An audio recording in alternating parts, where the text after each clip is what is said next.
Hey everyone, and welcome to RUBIN'S Mind Lab, where we break down the latest research into what it really means. Ever wonder how people who feel little or no sexual attraction navigate a world that often assumes everyone desires sex?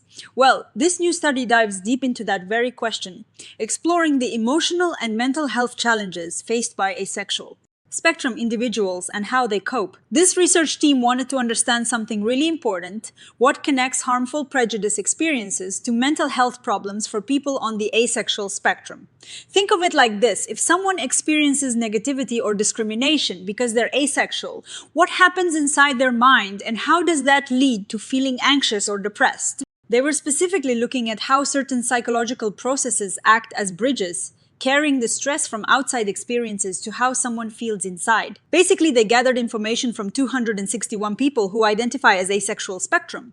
They asked them about things like experiencing anti-asexual discrimination, how open they are about their ace identity, which they call Outness, and how they process their emotions. They also measured their psychological distress, which includes feelings of anxiety and depression. The big idea was to test a framework called the Integrative Psychological Mediation Framework to see if it helps explain these connections. Let's start with what asexuality is. It's a sexual orientation where someone experiences little to no sexual attraction.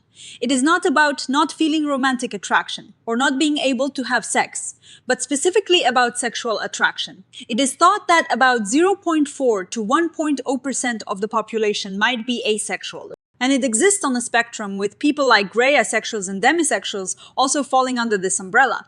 Even though it is a real orientation, asexual individuals often face stigma and a lack of understanding from society, which is often very focused on sexuality. This can lead to them feeling marginalized. For a long time, researchers have used models like Myers Minority Stress Model to understand how stigma affects the mental health of sexual minorities. This model talks about distal stressors, which are external things like discrimination, and proximal stressors, which are more internal things like internalized stigma, meaning when someone starts to believe the negative things society says about their identity. The Integrative Psychological Mediation Framework builds on this by suggesting that both these internal processes and general psychological coping strategies play a role in how external stressors impact mental health. The problem until now has been that there haven't been many studies looking at this specifically for asexual individuals, and often studies haven't used measures that are specific to asexuality. So the main goal of the study was to fill that gap. For the first time, they rigorously tested how outness, meaning how open someone is about being asexual and experiencing asophobic discrimination, relate to psychological distress, not just directly, but through various internal psychological processes.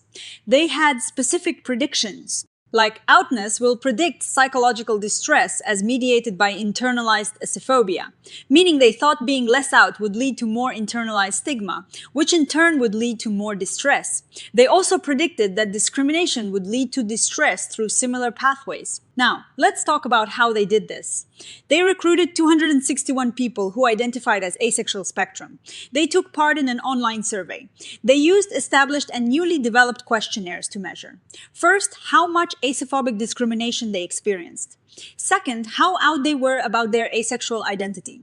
Third, their internalized asophobia, or how much they might have internalized negative societal views about asexuality.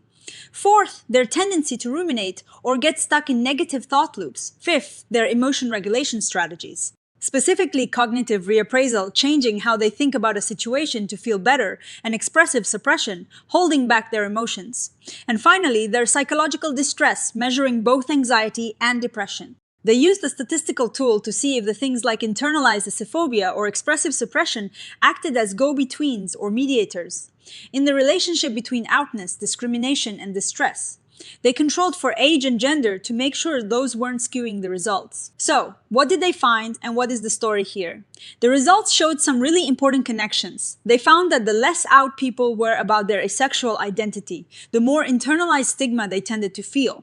And also, the more discrimination they experienced, the more internalized stigma they reported. Both of these, feeling more internalized stigma and experiencing more discrimination, were linked to higher psychological distress, meaning more anxiety and depression. Let's break down the significant findings. One key pathway was from outness to psychological distress, and it was negatively mediated by internalized asophobia. This means that if someone was less out, less open, they tended to experience more internalized asophobia, and that in turn led to more psychological distress. The opposite was also true. Being more out was associated with less internalized asophobia, and thus less distress. Another significant pathway was from outness to psychological distress.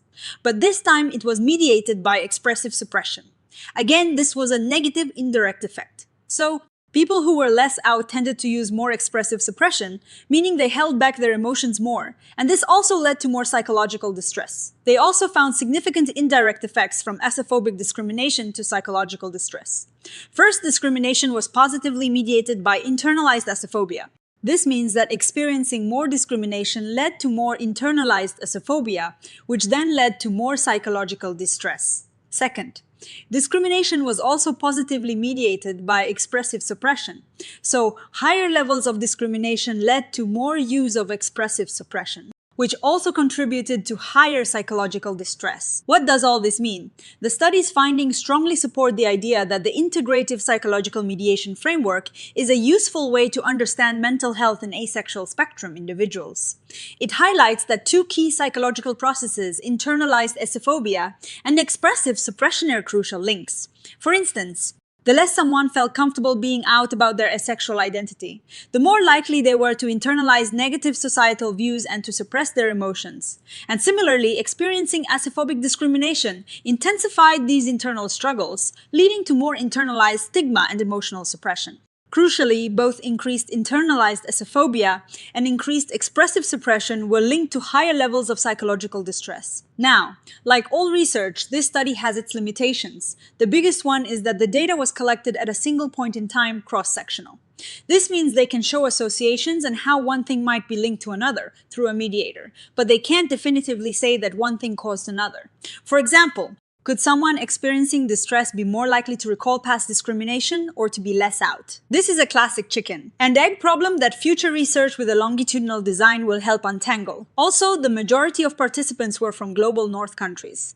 So these findings might not apply the same way to asexual individuals in the global south due to different cultural contexts. But despite these limitations, this research is incredibly important. It provides concrete evidence for how stigma gets under the skin for asexual individuals.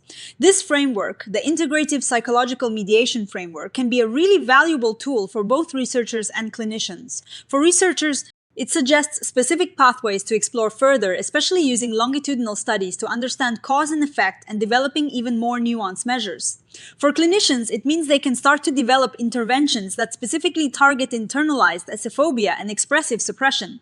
Helping asexual individuals challenge internalized stigma and find healthier ways to express their emotions could be key to improving their mental well-being. Ultimately, this study offers a hopeful path forward. By understanding these psychological bridges, internalized asophobia and expressive suppression, we can begin to build better support systems and interventions for asexual spectrum individuals. It's a crucial step in addressing mental health disparities and ensuring that psychological frameworks truly serve all individuals, regardless of their sexual orientation.